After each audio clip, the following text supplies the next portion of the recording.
We guide you through how adding products in Shopify. So the first thing you need to do is to log into your Shopify admin dashboard, then click on Products tab in the left-hand menu.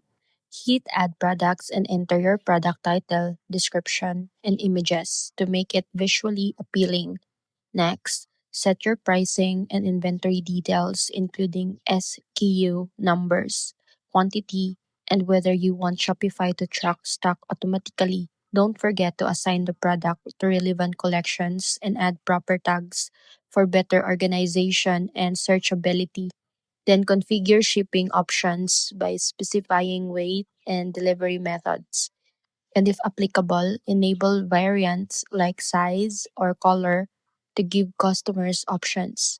After reviewing all the details, scroll down to the search engine listing preview to optimize your product page for SEO by editing the title, meta description, and URL handle. Finally, click Save to publish your product instantly or schedule it for later. And repeat the process for any additional items to ensure your Shopify store is fully stocked and ready for customers, keeping your inventory organized, optimized, and sales ready without missing a single detail.